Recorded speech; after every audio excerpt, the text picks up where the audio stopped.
estás en buena compañía. Buen Día Punta, en Concierto Punta. En Buen Día Punta, desde la 95.1 de Concierto Punta, la entrevista del día. Y es un gusto recibir a nuestro invitado que viene a Maldonado. Tengo aquí la actividad, Carlos Iafiliola. Antes que nada lo voy a saludar y le voy a decir buenos días para que ya salude. Buenos días, Carlos, ¿cómo estás? Buen día, Jorge. Buen día a todos quienes nos están escuchando. Hermoso lugar, Por felicitaciones. eso quería marcar, que no es telefónica, te tenemos más allá de que tu actividad principal transcurre en Montevideo. Sí. Aprovechaste que venías Hoy al departamento. Decidimos empezar una gira nacional y arrancamos por Maldonado. Así que es un gusto estar acá contigo. Me parece fantástico. Bueno, nos mandó hoy tempranito todas sus actividades, estaba con mucha movida aquí en Maldonado. Adelante Esperanza es el nuevo partido. Ustedes saben que Carlos Iafiliola es un dirigente del Partido Nacional de muchos años, que ha sido postulante incluso a la precandidatura a la presidencia del Partido Nacional y que además en la última gestión formaste parte del gobierno con cargo ejecutivo en Antel, ¿era, no? En Antel. Y que, bueno, después allí te llevó a distanciarte un poco del gobierno algunas miradas. Quería empezar por eso para que la gente sepa por qué con Partido Nuevo, porque alguien podría pensar que Adelante Esperanza es una lista del Partido Nacional. No es una lista, es un nuevo partido. Tal cual. Bueno, gracias por la presentación. Sí, a ver, resumiendo, más de 40 años de militancia en el Partido Nacional. Empecé a militar en los años 80 a nivel social, gremial y después político. Y bueno, abracé las ideas del Partido Nacional, siempre parados desde mi fe cristiana, siempre hice vida pública parado sobre mis valores cristianos y lo sentí siempre, que el Partido Nacional era quien mejor me representaba. Y bueno, estamos hablando de 40 años. Esto no es un capricho, la decisión que acabamos de tomar. Se fueron dando hechos, Jorge, sobre todo en los últimos tiempos, que me llevaron, por ejemplo, lo que vos decías, a ser 2 veces precandidato. Más de uno me decía, pero estás loco, una precandidatura a la presidencia, vas a pelear contra la calle. ¿Por qué lo hacía? Y bueno, pues no nos sentíamos 100% representados por ninguno, sí sentíamos que el Partido Nacional era quien mejor nos cobijaba. Pero bueno, hubieron en el medio cuestiones que para nosotros siempre fueron centrales, que fueron mostrándonos que desde el punto de vista ideológico no nos sentíamos 100% representados. Resumo, nos conocés hace tiempo, el tema de la defensa de la vida, el tema del aborto. Dijimos siempre, no queremos que una sola mano se levante a favor del aborto. Y bueno, en el 2008 fue el senador Lara, en el 2012, cuando se termina aprobando la ley de interrupción voluntaria del embarazo, fue el senador Saravia. Después, más adelante, hubieron otras leyes con votos del Partido Nacional que no nos gustaron. Vino el tema de la ley trans. Muchos legisladores del Partido Nacional la votaron en contra, pero dijimos, bueno, ya que es tan mala, vamos a salir a juntar firmas. Nos dejó solo el partido, recogimos firmas solo, pero nos dejó solo hasta el final. Capaz que te acordás, los colectivos trans nos hicieron una denuncia penal por haber llegado a las 70.000 firmas para iniciar el referéndum. Yo fui a un juzgado por primera vez en mi vida penal, podía haber quedado detenido y no hubo un solo dirigente del Partido Nacional que me acompañara. El único que 5 minutos antes me llamó fue el senador y ex ministro hoy fallecido Jorge Larrañaga. Me dejaron muy solo en un momento muy delicado de mi vida. Después, bueno, quizás la gota que desbordó el vaso. Durante el gobierno del Partido Nacional, en realidad de coalición liderado por el Partido Nacional, pusimos arriba de la mesa algunos proyectos, entre otros uno de alternativas al aborto. No fue tenido en cuenta. El presidente en particular había dicho que su gobierno iba a ser pro vida, no lo tuvo en cuenta. Y el año pasado, empezamos el año sabiendo que se iba a votar una ley de eutanasia, le pusimos arriba de la mesa al directorio del partido una carta diciendo que queríamos que se diera el debate interno en el Partido Nacional sobre este tema y que el partido tomara postura como partido y parado sobre sus principios fundacionales, mandatar a todos sus legisladores a votar en contra. No lo discutió, no nos contestó y dieron libertad. Y bueno, todos sabemos que hubieron varios legisladores, diputados y la senadora Bianchi que votaron ese proyecto. Ahí sentimos, por eso, la historia es larga, ¿no? Son 40 años, pero ahí sentimos que si íbamos a seguir haciendo política, porque nos podíamos haber retirado para nuestra casa y nadie tenía nada para reclamarnos porque hemos dejado nuestra vida en la militancia, sentimos que si queríamos seguir haciendo política lo teníamos que hacer desde un lugar distinto. No había ningún partido, no hay ningún partido, sacando al Partido Nacional, que nos represente. Dijimos, quizás es el momento de armar un partido político nuevo. Ya había compañeros que lo venían diciendo esto, era yo que lo frenaba. Un poco la más católica era la Unión Cívica antes. Sí. ¿No pensaste en negociar con ellos, unirte con ellos? ¿O ya tampoco sentís que Unión Cívica? Porque la Unión Cívica era muy católica. Sí, no, pero no sé qué tanto. A ver, conozco la historia de... Está asociada al Partido Nacional, ahora vota dentro del Partido Nacional. Conozco la historia del socialcristianismo porque he hasta dado charlas sobre ese tema. La Unión Cívica histórica, que tuvo excelentes legisladores, esa se fue desdibujando. Creo que el último momento importante fue una vez que recuperamos la democracia con Chiarino, Ziganda, etcétera, se fue desdibujando. Bueno, Chiarino y Ziganda fueron legisladores, ¿te acuerdas? Chiarino fue ministro. Y Chiarino fue ministro, pero se fue desdibujando y bueno, en los últimos tiempos, hablemos de los últimos 20 años, queda el nombre, queda el número. Es el arquitecto de la muerte y muy poca cosa más. Se metió dentro del Partido Nacional, pero no tiene una expresión social cristiana propia. Porque yo te pregunto esto porque ¿qué significa para vos como político quedar sin el amparo de un partido? Porque ahora vos tenés que salir a tener estructura propia, porque una cosa es ser una lista dentro del partido y otra cosa es ser un partido. Y además después está el otro tema de, en última instancia, si vos conseguís votos, en algún punto vas a tener, porque tu ambición es, supongo, conseguir la mayor cantidad de votos, pero no estás aspirando. Vos ya sos candidato a la presidencia directo porque vas a tener una interna como todo el mundo, pero no tenés competencia interna. Pero en última instancia vas a tener que tomar una decisión de hacia qué lado te volcás, porque acá otra vez va a haber dos partidos que van a llegar al balotaje. Y probablemente te termines volcando de vuelta hacia la coalición republicana. Entonces, es como que haces un esfuerzo y no sé si te van a terminar escuchando igual. No sé si, te pregunto si no sentís que el resultado es el mismo. Te entiendo porque de hecho es una de las preocupaciones que estuvo arriba de la mesa antes de tomar esta decisión. Si seguíamos dando esta pelea dentro del partido o finalmente tomábamos esta decisión jugada, pero ya tengo varias decisiones jugadas en mi vida política de llevar adelante un camino propio.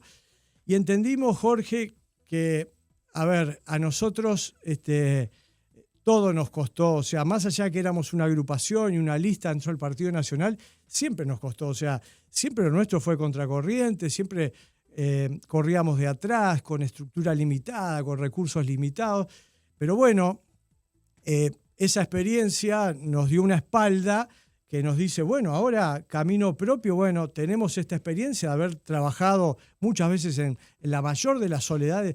Lo que te cuento, la ley trans, la lideré, no hubo nadie atrás, ni iglesia, ni partido, claro. y terminamos juntando... 70.000 votos, sí. Sí, 70.000 firmas que podrían ser eventualmente votos. Y después votaron en el pre-referéndum 272.000 personas. O sea, sentimos que hay un espacio para los valores que nosotros levantamos. ¿Cuáles son esos valores? Porque hoy yo creo que vos necesitas explicarle a la gente, a modo titular, cuál es la diferencia entonces. ¿Cuál es la diferencia de este Partido Adelante Esperanza con los demás? Bueno, justamente la raíz desde el punto de vista filosófico e ideológico que tenemos con los otros partidos políticos.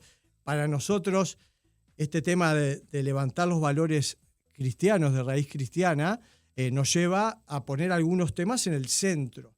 Por ejemplo, el tema de defender la vida desde la concepción desde la vida desde la concepción hasta la muerte natural es un tema central, no es un tema lateral como puede ser para algún otro representante político o partido, es un tema central. Para nosotros este tema no tiene vueltas, no es dejamos libertad, no. Defendemos la vida desde la concepción hasta la muerte natural. Eso nos ubica claramente desde el punto de vista ideológico. ¿Llegarías al punto de plantear derogar la ley de aborto? Sí. Ese es el objetivo de ustedes. A ver, nosotros tenemos un programa que ya lo teníamos antes, ahora lo estamos obviamente acomodando porque ahora somos partido político, pero un programa que tengo acá en mano de 130 páginas, con un anexo, con varios anexos. Ya dentro de estos temas planteamos ni que hablar, tema de aborto, derogar la ley de interrupción voluntaria del embarazo. Proponemos, mientras no se derogue, medidas alternativas como esa que le presentamos al partido. ¿Cómo va esa idea con respecto a cuando uno lee las cifras que se publicaron hace poco, las del 2024, 11.232 abortos, récord desde la aprobación de la ley en 2002? Y bueno, por eso terrible. Nosotros lo dijimos cuando se discutía este tema, vos nos conocés desde esa época, nos hiciste varias notas. Decíamos, en todos los lugares donde se aprueba una ley de aborto, el aborto siempre tiende a aumentar. En algunos momentos quizás se hace más plano, pero siempre tiende a aumentar. Es lo que ha pasado en el Uruguay. Primer año 2013, 6.000 y pico. Segundo, 7.000 y pico, 8.000. Hoy estamos en los 11.234. Cifra 2024. Y además pasó, y esa es una cosa que a mí me duele, en un gobierno de coalición liderado por el Partido Nacional, que el presidente dijo explícitamente en una conferencia de prensa, de aquellas que se hacían en el tiempo de la pandemia, de que su gobierno iba a ser pro vida. ¿Pero qué alternativa había? ¿Cuál era la alternativa? Y bueno, nosotros le presentamos... Porque derogarla no era viable. Bueno, por eso, desde el punto de vista político, para tomar una decisión de derogarla... Creo yo que derogar... Capaz que vos me decís, sí, todo es viable, pero nunca había una propuesta de derogación de leyes. Es que no se derogó la ley de la marihuana tampoco. No, por eso, que el presidente no se había...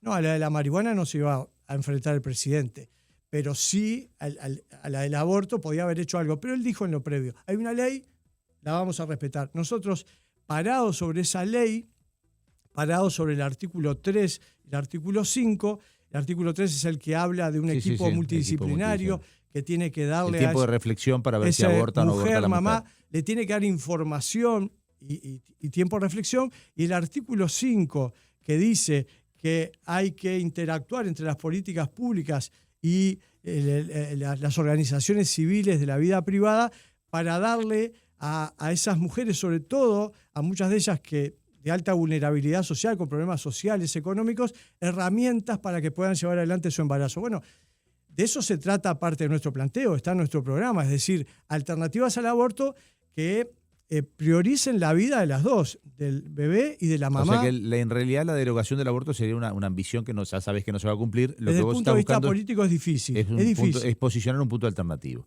Para no quedarnos trancados con un solo tema, porque la gente querrá conocerte con distintas... Hoy el tema principal es la seguridad. Y cuando vos hablas de la mirada cristiana, en realidad uno a veces duda si la mirada cristiana es ver al delincuente como el pobrecito que la sociedad lo transformó en eso, que es también una mirada de izquierda, o si el delincuente es un criminal que nos agrede y es el culpable y yo soy la pobre víctima, soy yo que soy honesto, porque en realidad los delincuentes son los menos. ¿Qué significa una mirada cristiana como tiene tu partido sobre la delincuencia? Capaz que ninguno de los dos puntos que te acabo de poner, yo lo planteé en dos miradas. ¿Cuál es la mirada de ustedes? Bueno, nosotros en el tema de la seguridad pública, un problema enorme para el Uruguay, que no viene de ahora, viene de larga data. Viene creciendo, aunque las cifras se han frenado. No lo pudimos resolver en el gobierno anterior. En el primer tramo con Larrañaga parecía que lo encaminábamos, después fallece Larrañaga y se nos complicó.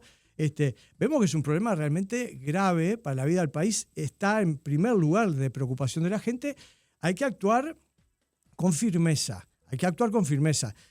La mirada nuestra es, parece que fuera contradictoria, pero no lo es de mano dura. ¿Por qué? Porque nosotros, esa mirada de que el delincuente es una víctima de la sociedad, es una mirada de izquierda. Es una mirada, siempre fue de izquierda. Por eso tomaban las decisiones que tomó Díaz en el primer gobierno del Frente, de liberar presos, sí, la ley de humanización y modernización del sistema carcelario. Nosotros entendemos, por supuesto que hay que respetar a todas las personas, la dignidad humana de todas las personas. Pero cuando el delito se instala y cuando se instala con niveles de violencia como están habiendo en el Uruguay, vinculados al mundo de la droga, del narcotráfico, del crimen organizado, no se puede andar con vuelta. Ahí hay que tener una mirada firme, dura, y por eso lo tengo acá, Jorge, nosotros armamos un plan que se llama Impacto. Impacto con K. ¿Por qué la K? Porque tomamos parte del modelo del presidente Bukele en El Salvador para aplicar acá en el Uruguay. Sentimos que hay diferencias, ni que hablar, entre El Salvador y el Uruguay, todo lo que quieras, allá están las malas, acá no hay malas, pero lentamente nos estamos acercando a lo que vivió El Salvador. Y bueno, uno mira alrededor y ve en El Salvador, este era un problema gravísimo, Y el presidente Bukele, con medidas que tomó, lo encaminó. Ya no es el principal problema de El Salvador el tema de la delincuencia y los asesinatos. Entonces, tomamos ese plan con tres visiones básicas.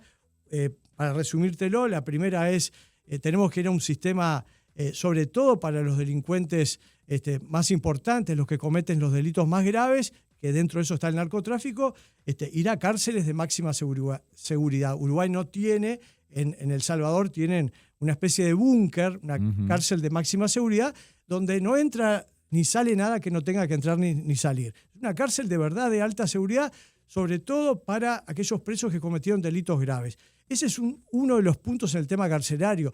El tema de... Después siempre se habla de la rehabilitación, que en Uruguay es como una fantasía de los políticos. Te pregunto porque no sé qué mirada tiene usted. En Uruguay hace décadas que venimos hablando de la rehabilitación y no bajan del 60-70% de reincidencia o más, porque en realidad nunca sabemos si los vuelven a capturar o porque hablan de 7, 8 delitos antes de que alguien sea recapturado. O sea, que capaz que alguien comete 5 delitos y no lo recapturaron, no caen las... Pero por lo menos 70% de reincidencia. ¿Y ustedes qué mirada tienen sobre eso? ¿Hay una población que se puede rehabilitar seguramente, pero la mayoría, penas más largas, cadenas perpetuas? Es decir, ¿cuál es la solución final? Porque hay gente que sale una vez, sale 2 veces, sale 3 veces, sale 4 veces, sale 5 veces, y lo único que sale es que lo agarran de vuelta. Sí, nosotros obviamente, por esa raíz cristiana, creemos en el hombre y en su cambio, en su recuperación. Pero hay un núcleo duro que tiene que ver con estos delitos graves, que es difícil, ¿no? Difícil. Yo creo que una vez que cometiste el delito, bueno, se te tiene que aplicar todo el peso de la ley y tenés que pagar la pena. Nosotros acompañamos, hay una diferencia importante en el partido, fuimos los únicos que acompañamos aquella propuesta de Larrañaga de vivir sin miedo. Uno de los temas de esa propuesta tenía que ver con la cadena perpetua revisable.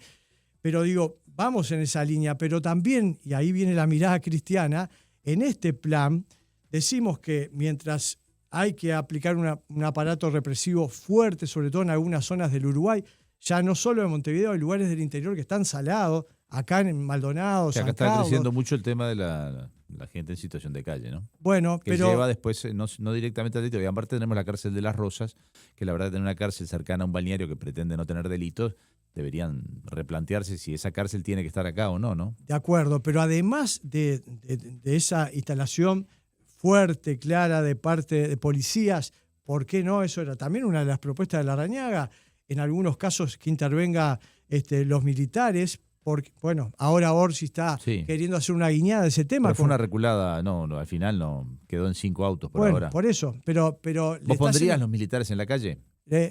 ¿Pondrías militares en la calle? Hay que hacer ley, dicen. En algunas zonas que ya sabemos que se instalaron estos grupos criminales organizados y que está siendo muy difícil vivir, sobre todo para la gente honesta, que es la mayoría de ese barrio, hay que ir con todo el peso del Estado. Policías, si hay que poner militares. Pero lo otro, la mirada cristiana, hay que reconstruir el tejido social. En algunas de esas zonas, además de todo esto, hay que poner al Estado en presencia positiva, instalar un edificio donde haya un lugar para que se puedan preparar los jóvenes, para que puedan estar parte del tiempo ahí, etcétera. Un lugar de cobijo para la gente del barrio, porque si no, pensando sobre todo en los niños, en los adolescentes, en los jóvenes, si no se les dan oportunidades que estén al alcance de la mano, formándolos, ayudándolos a ingresar al mercado laboral, quizás muchos de esos jóvenes van a entrar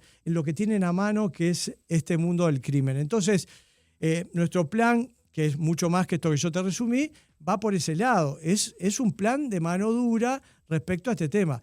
Esa mirada romántica de que los delincuentes son las víctimas de la sociedad, la sigue teniendo la izquierda. Nosotros, más allá de que tenemos raíz cristiana, ubicamos los temas. Y el que delinquió, ojo, hay una parte que sí va a ser recuperable. Por eso una de las ideas que tenemos es que tiene que haber los presos, gran parte de los presos tienen que trabajar. En El Salvador ponen buses en la puerta de las cárceles y los llevan a trabajar. los suben en los buses, los llevan a trabajar a distintos lugares y los traen. Es decir, que no haya tiempo ocioso para presos de delitos mayores, cárceles de mayor seguridad, mayor represión en algunas zonas, reconstrucción del tejido social para que ese barrio vuelva a tener una vida normal que hoy no la está teniendo.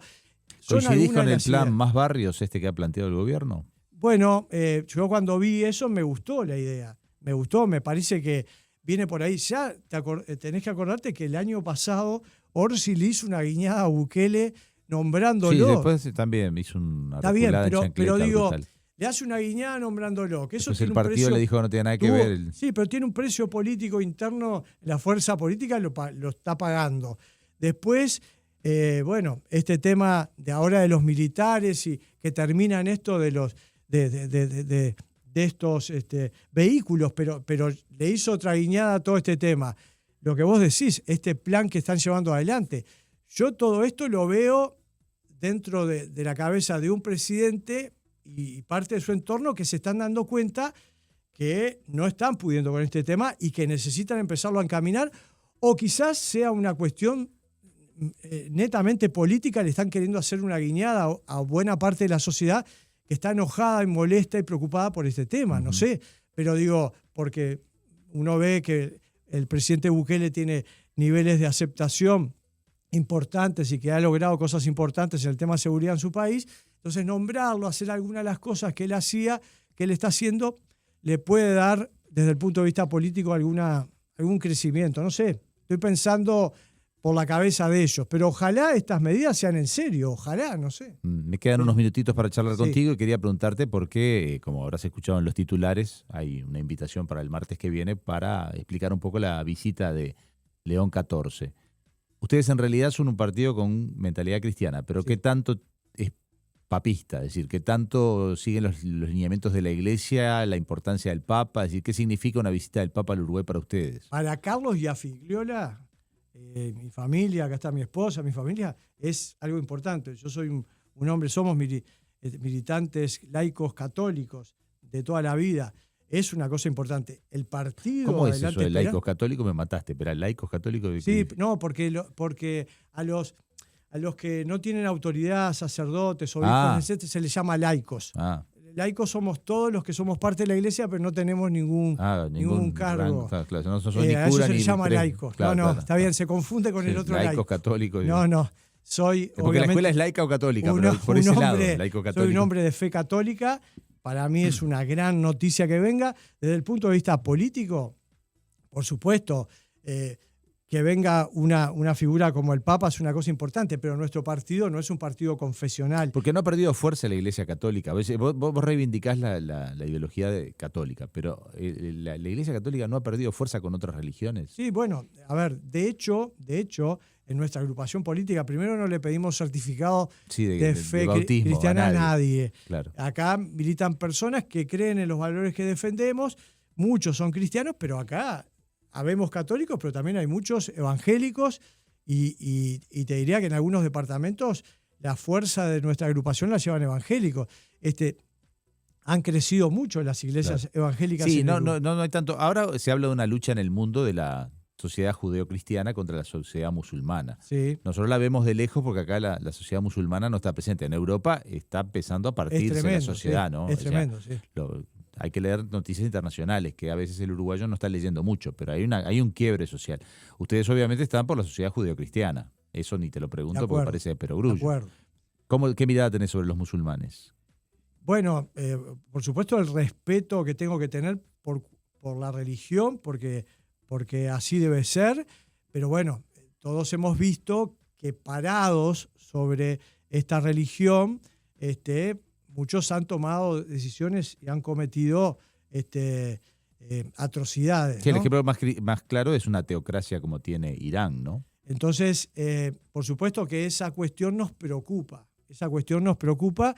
Y volviendo al tema anterior, a Carlos y a Figliola, la venida del Papa León es una buena noticia, es una muy buena noticia para Uruguay. Y te voy a decir más, bueno, vos también sos cercano a mi edad. Tuvimos la suerte de que 2 veces viniera Juan Pablo II. Claro, sí, yo estaba. Ahí está. 87, Ya estaba 88. trabajando. Bueno, 87, 88, a mí me tocó estar participando activamente.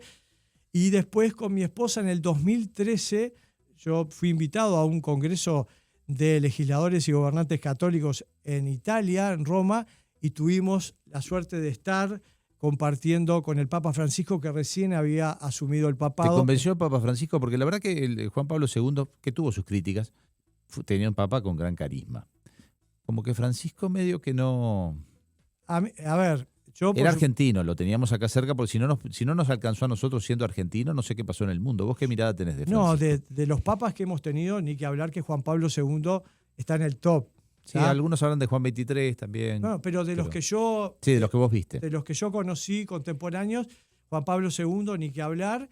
Pero bueno, sé que ha tenido, obviamente, y en algún tema en particular, alguna crítica a Francisco. A mí en particular me pareció un buen papado. Me está gustando lo que está llevando adelante el Papa León. Una de las cosas, yo he bancado de alguna manera en muchos temas al presidente norteamericano, pero el Papa León le hizo una parada de carro hace muy poco que me saqué el sombrero. Uh-huh.